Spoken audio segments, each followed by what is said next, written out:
ఉన్నాడు. నేను చెప్తా ఉన్నాము అల్లు అరవింద్ జాగ్రత్త, నువ్వు ఓన్లీ వేషాలు పగటి వేషాలు వేసుకొని మరి ఒక చెత్త సినిమా తీసినావు. అదే మన పుష్ప అంటే ఏంది, మన సామాజిక అంటే సమాజాన్ని బాగుపరిచే సినిమా, అది ఒక స్మగ్లర్ సినిమా. అది ఎర్రచందనం అమ్ముకోవడానికి నువ్వు చేసిన దందలను చూపించినావు. నువ్వు మా ముఖ్యమంత్రి మాట్లాడితే ఖబర్దార్, నువ్వు ఆంధ్రోడివి, ఆంధ్రోడ్ లాగానే ఉండి ఇక్కడ బతకదానికి వచ్చినావు. నేను ఒక ఎమ్మెల్యేగా, రూలింగ్ పార్టీ ఎమ్మెల్యేగా మాట్లాడుతూ ఉన్నాను.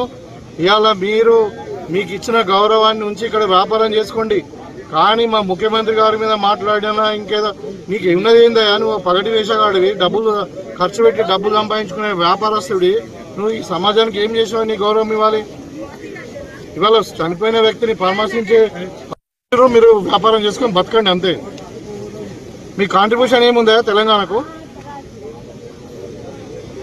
100% మేము హెచ్చరిక జారీ చేస్తా ఉన్నాము. ఇంకా మన ఇంటి ముంగట కొంతమంది వాళ్ళు జాయింట్ యాక్షన్ కమిటీ వాళ్ళు ఏదో చేసినట్టు, కానీ ఖచ్చితంగా ఇట్లనే ఇదే పద్ధతిగా మార్చుకోకుంటే తప్పదంగా కాంగ్రెస్ శ్రేణులు కూడా తెలంగాణలో మీ సినిమాలు కూడా ఆడడం కొడుకు అని చెప్తా ఉన్నాం. ఒళ్ళు దగ్గర పెట్టుకొని మాట్లాడు. నువ్వు చేసింది ఏంది? పర్మిషన్ లేకుండా థియేటర్కి పోయినావు. అక్కడ ఇంకా నేను చెప్తా ఉన్నా, నేను మా ముఖ్యమంత్రి గారు చెప్పలే కానీ అక్కడ జరిగిన సంఘటన ఏం తెలుసా? అక్కడ తొక్కిసలాటలో వ్యక్తి చనిపోయింది, ఒక లేడీ. ఈయన పర్మిషన్ లేకుండా కార్ మీద జీప్ మీద ఎక్కి చేతులుపుకుంటూ పోతే అందరు దగ్గరకు వచ్చేసింది. దగ్గరకు వస్తే వాళ్ళ వీళ్ళు ఉంటారు కదా సెక్యూరిటీ, వాళ్ళందరూ కూడా తొక్కిసలాట అయిన తర్వాత ఇక్కడ పోలీసు వాళ్ళు చెప్పి ఏసీబీ పోయి ఏమని చెప్పిందంటే, అక్కడ మహిళ చనిపోయింది, ఇంకొక బాబు తీవ్రంగా గాయపడ్డారు సార్, మరి ఇక్కడ ఉండకుండా మీరు థియేటర్కి వెళ్ళిపోండి అంటే వాడు ఏమంటాడు తెలుసా? నరబలి అయిపోయింది, సినిమా హిట్ అవుతారంట. ఆ ఫాల్తు కూడా మాట్లాడేది. మనకి అసలు మానవత్వం ఉందా విధవా? ఇవాళ నేను మాట్లాడుతూ ఉన్నాను, మీరు మళ్ళీ తర్వాత ఆ డీసీబీ పోయి నువ్వు అరెస్ట్ చేస్తాం, లేకుంటే నువ్వు సొప్పదాకా వెళ్ళిపోయి ఇక్కడ ప్రాబ్లం అవుతుంది అని అంటే అప్పుడు వెళ్ళిపోయేటప్పుడు కూడా మళ్ళీ చదువుకుంటూ పోడు. ఏదో ఘనకార్యం చేసినట్టు ఇంకా మా ముఖ్యమంత్రి గారు మాట్లాడడం, ప్రభుత్వం మీద విమర్శించడం తగది. జాగ్రత్తగా ఒళ్ళు దగ్గర పెట్టుకొని నువ్వు వ్యాపారం చేసుకుంటే చేసుకో, లేకుంటే సొప్పదాకా ఆంధ్ర వీక్ కూడా చెప్తున్నా ఉన్నాడు.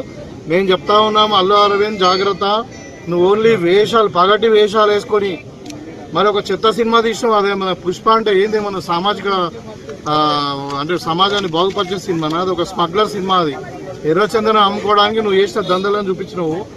నువ్వు మా ముఖ్యమంత్రి మాట్లాడితే ఖబర్దార్, నువ్వు ఆంధ్రోడివి, ఆంధ్రోడ్ లాగానే ఉండి ఇక్కడ బతకదానికి వచ్చినావు. నేను ఒక ఎమ్మెల్యేగా, రూలింగ్ పార్టీ ఎమ్మెల్యేగా మాట్లాడుతూ ఉన్నాను.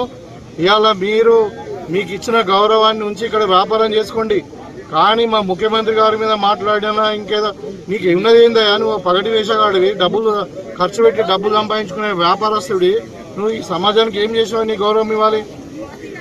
ఇవాళ చనిపోయిన వ్యక్తిని పరామర్శించే మీరు వ్యాపారం చేసుకొని బతకండి అంతే. మీ కాంట్రిబ్యూషన్ ఏముందా తెలంగాణకు? 100% మేము హెచ్చరిక జారీ చేస్తా ఉన్నాము. ఇంకా మన ఇంటి ముంగట కొంతమంది వాళ్ళు జాయింట్ యాక్షన్ కమిటీ వాళ్ళు ఏదో చేసినట్టు, కానీ ఖచ్చితంగా ఇట్లనే ఇదే పద్ధతిగా మార్చుకోకుంటే తప్పదంగా కాంగ్రెస్ శ్రేణులు కూడా తెలంగాణలో మీ సినిమాలు కూడా ఆడడం కొడుకు అని చెప్తా ఉన్నాం. ఒళ్ళు దగ్గర పెట్టుకొని మాట్లాడు. నువ్వు చేసింది ఏంది? పర్మిషన్ లేకుండా థియేటర్కి పోయినావు. అక్కడ ఇంకా నేను చెప్తా ఉన్నా, నేను మా ముఖ్యమంత్రి గారు చెప్పలే కానీ అక్కడ జరిగిన సంఘటన ఏం తెలుసా? అక్కడ తొక్కిసలాటలో వ్యక్తి చనిపోయింది, ఒక లేడీ. ఈయన పర్మిషన్ లేకుండా కార్ మీద జీప్ మీద ఎక్కి చేతులుపుకుంటూ పోతే అందరు దగ్గరకు వచ్చేసింది. దగ్గరకు వస్తే వాళ్ళ వీళ్ళు ఉంటారు కదా సెక్యూరిటీ, వాళ్ళందరూ కూడా తొక్కిసలాట అయిన తర్వాత ఇక్కడ పోలీసు వాళ్ళు చెప్పి ఏసీబీ పోయి ఏమని చెప్పిందంటే, అక్కడ మహిళ చనిపోయింది, ఇంకొక బాబు తీవ్రంగా గాయపడ్డారు సార్, మరి ఇక్కడ ఉండకుండా మీరు థియేటర్కి వెళ్ళిపోండి అంటే వాడు ఏమంటాడు తెలుసా? నరబలి అయిపోయింది, సినిమా హిట్ అవుతారంట. ఆ ఫాల్తు కూడా మాట్లాడేది. మనకి అసలు మానవత్వం ఉందా విధవా?